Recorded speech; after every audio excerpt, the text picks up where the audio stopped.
À la une de l'actualité, le célèbre saxophoniste et légende de l'afro-jazz Manu Dibango est mort des suites du coronavirus à l'âge de 86 ans à Paris.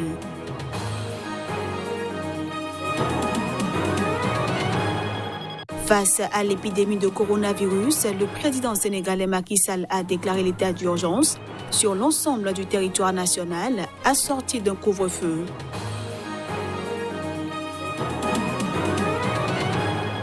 Et puis le bilan officiel de la journée d'élections législatives et référendaires de ce dimanche en Guinée s'élève désormais à 6 morts selon le gouvernement, ce que nie le FNDC.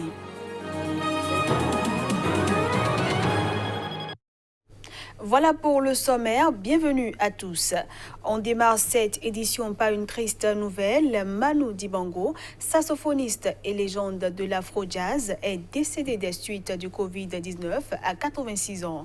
Il était hospitalisé depuis plusieurs jours après avoir été contrôlé positif au coronavirus. Le Covid-19 a eu raison du saxophoniste camerounais et légende de l'afro-jazz Manu Dibango, l'auteur d'un des plus grands tubes planétaires de la music world. Soul Makossa est décédé tôt ce mardi dans un hôpital de la région parisienne à l'âge de 86 ans. Les obsèques auront lieu dans la stricte intimité familiale et un hommage lui sera rendu ultérieurement. Dès que possible, peut-on lire sur la page Facebook de l'artiste tenue par son entourage. Soul Makossa, le morceau qui l'a fait naître, a connu un étonnant destin. Ce n'était au départ que la face B d'un 45 tours dont le titre phare était un hymne pour l'équipe de football du Cameroun à l'occasion de la Coupe d'Afrique des Nations. Repéré par des DJ new-yorkais, le titre a connu 1000 vies. Emmanuel Njoke Dibango, de son vrai nom, Manu Dibango avait même accusé Michael Jackson de plagiat sur un morceau de l'album Trailers. Un accord financier avait finalement été trouvé. Au Nigeria, les médecins qui s'étaient mis en grève pour une durée indéterminée après avoir été privés de salaire pendant des mois ont annulé cette grève pour raison humanitaire. Cette décision pour le bien de l'humanité intervient en pleine montée des cas de coronavirus en Afrique et dans le pays le plus peuplé d'Afrique. Le Nigeria a confirmé 4 nouveaux cas de coronavirus ce dimanche, ce qui porte son total à 30. Le Centre nigérien pour le contrôle des maladies a confirmé que tous les nouveaux cas avaient voyagé depuis des pays à haut risque au cours de la semaine dernière. Les responsables affirment avoir commencé à rechercher des personnes avec lesquelles ils ont pu être en contact. Le Sénégal a proclamé l'état d'urgence assorti d'un couvre-feu. Ces mesures visent à freiner l'avancée du nouveau coronavirus dans ce pays d'Afrique de l'Ouest. Alors que le coronavirus gagne du terrain dans plusieurs régions du Sénégal, le président Macky Sall a déclaré l'état d'urgence sur l'ensemble du territoire national à compter de ce lundi à minuit, assorti d'un couvre-feu de 20h à 6h du matin. Mes chers compatriotes, et je vous le dis avec solennité, l'heure est grave. La vitesse de progression de la maladie nous impose de relever le niveau de la riposte. À défaut, nous courons un sérieux risque de calamité publique. En conséquence, en vertu de l'article 69 de la Constitution et de la loi 69-29 du 29 avril 1969, je déclare l'état d'urgence sur l'ensemble du territoire national. J'ordonne les forces de défense et de sécurité de se tenir prêtes en vue de l'exécution immédiate et stricte des mesures édictées sur l'étendue du territoire national. Ces mesures non exhaustives pourraient évoluer en fonction des circonstances. Pour atténuer l'impact économique de cette crise, un fonds de riposte et de solidarité a été créé par l'État. Il sera doté de 1 milliard de francs CFA, a indiqué Macky Sall en demandant au secteur privé et aux partenaires du Sénégal d'y abonder. Depuis son apparition dans le pays le 2 mars, 79 cas de Covid-19 ont été officiellement confirmés au Sénégal selon le ministère de la Santé. Malgré l'interdiction déjà décidée des rassemblements et la fermeture des frontières aériennes, des cas ont été recensés dans les 4 arrondissements de Dakar, ainsi que notamment à Touba, au centre, Saint-Louis au nord et Ziguinchor au sud, selon Macky Sall.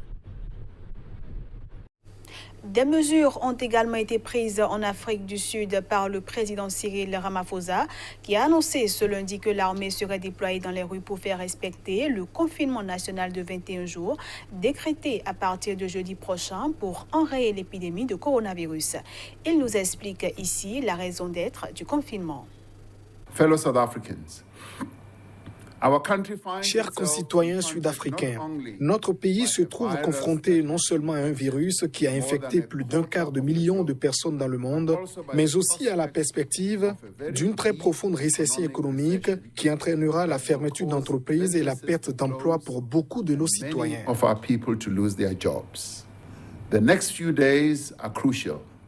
Les prochains jours seront décisifs. Sans des mesures décisives, le nombre de personnes infectées passera rapidement de quelques centaines à des dizaines de milliers et en quelques semaines à des centaines de milliers.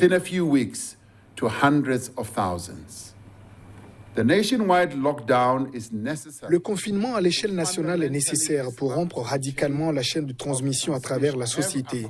J'ai donc demandé que la force de défense nationale sud-africaine soit déployée pour aider la police sud-africaine à s'assurer que les mesures que nous annonçons sont mises en œuvre. Le système bancaire restera ouvert. Le GSE continuera à fonctionner. Le système de paiement national continuera à fonctionner. Et la banque de réserve et les banques commerciales veilleront à ce que les billets et les pièces restent disponibles. Je le disais en titre, en Guinée, le ministre de la Sécurité a tenu ce lundi après-midi une conférence de presse au cours de laquelle il adressait le bilan de la journée de dimanche, faisant état de 6 morts, dont 4 semblent avoir été tués par balle. Un bilan que nie le Front national de défense de la Constitution. Le bilan officiel de la journée d'élections législatives et référendaires de ce dimanche s'élève désormais à 6 morts. C'est ce qui ressort de la conférence de presse donnée par le ministre de la Sécurité. Le Front national de défense de la Constitution, qui s'est opposé à la tenue du double scrutin, avance quant à lui le chiffre de 14 morts, dont une dizaine à Conakry et 4 à Unzerekoro dans le sud du pays. Le ministre de la Sécurité, Albert Damantang Camara, a également annoncé l'arrestation d'un élève gendarme interpellé en possession d'une arme et soupçonné de meurtre. Ses services ont aussi accusé les manifestants de porter des armes. Ce que nie une fois encore le Front national de défense de la Constitution. Qu'on nous présente des preuves, réclame Ibrahima Diallo, chargé des opérations du FNDC. Il ajoute qu'aucune arme n'a été présentée et qu'aucune vidéo ne montre des manifestants armés, tandis que de nombreuses images prouvent que les forces de défense et de sécurité ont fait usage d'armes à feu. La capitale guinéenne Conakry a été le théâtre d'affrontements sporadiques ce lundi, au lendemain d'un référendum sur la Constitution marqué par les violences et sur lequel le pouvoir d'Alpha Condé garde jusqu'à présent le silence. Au Malawi, la commission électorale a fixé au 2 juillet prochain la date de la nouvelle élection présidentielle qui sera organisée après l'annulation d'une précédente pour cause de fraude. L'annonce a été faite ce lundi lors d'une conférence de presse par la présidente de l'institution. Le 2 juillet 2020, c'est la date choisie par la commission électorale malawite pour l'organisation d'une nouvelle élection présidentielle après l'annulation pour cause de fraude du scrutin de mai 2019. La présidente de l'institution en charge de l'organisation du scrutin, Jeanne Ansah, a fait l'annonce ce lundi lors d'une conférence de presse. Début février, la Cour constitutionnelle, saisie par l'opposition, avait invalidé la présidentielle de mai 2019 remportée de justesse selon les résultats de la commission électorale par le chef de l'État sortant, Peter Mutharika. Ce dernier avait devancé de moins de 159 000 voix Lazarus Chakwera, leader du principal parti d'opposition, le Parti du Congrès du Malawi. La Cour constitutionnelle avait justifié l'invalidation du scrutin par les irrégularités systématiques et graves, notamment le recours au liquide correcteur blanc sur de nombreux procès-verbaux. Elle avait ordonné l'organisation d'un nouveau scrutin dans les 150 jours. La commission électorale a justifié le choix de la nouvelle date par le fait que le 2 juillet est le 149e jour après le jugement de la Cour constitutionnelle. C'est la première fois qu'un scrutin est annulé au Malawi et la deuxième fois sur le continent après l'invalidation de la présidentielle au Kenya en 2017. On passe à présent à la revue de presse Afrique.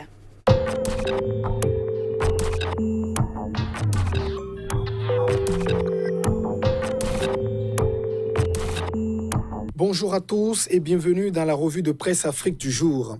L'actualité sur le continent reste dominée par l'épidémie du coronavirus. Les pays africains renforcent les mesures pour éviter la propagation du virus. Au Sénégal, par exemple, Macky Sall décrète l'état d'urgence.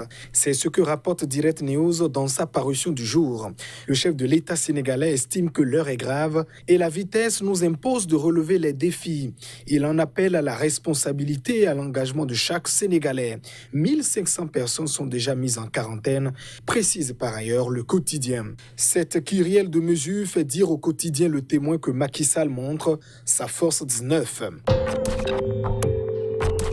La Côte d'Ivoire se met au même diapason. Alassane Ouattara a décrété l'état d'urgence face à la pandémie du coronavirus.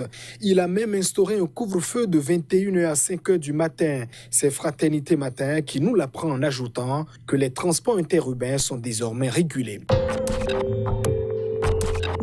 Et pendant que le chef de l'État ivoirien a la tête plongée dans le coronavirus, il y a des menaces qui côtoient son parti. Pour le quotidien Le Sursaut, à 7 mois de l'élection présidentielle, il y a de gros dangers qui guettent le RHDP. Le journal, qui propose une image d'Alassane Ouattara à la une, ajoute qu'il y a des faits et des gestes qui décèvent le président ivoirien et son dauphin désigné, Amadou Gon-Coulibaly. Guillaume Soro, lui, tente d'organiser la résistance au pouvoir d'Abidjan comme il avait promis. Il dévoile 20 années de secrets entre Ouattara et Amontano, le ministre des Affaires étrangères qui a récemment jeté l'éponge, précise par ailleurs Le Sursaut. Information renchérie par le quotidien d'Abidjan. Soro livre de lourds secrets sur la rébellion, placarde le journal, qui parle aussi de ses révélations sur le complot de la Mercedes noire. Et pour finir au Mali, le repère évoque l'avis de cet acteur politique sur les commissions électorales.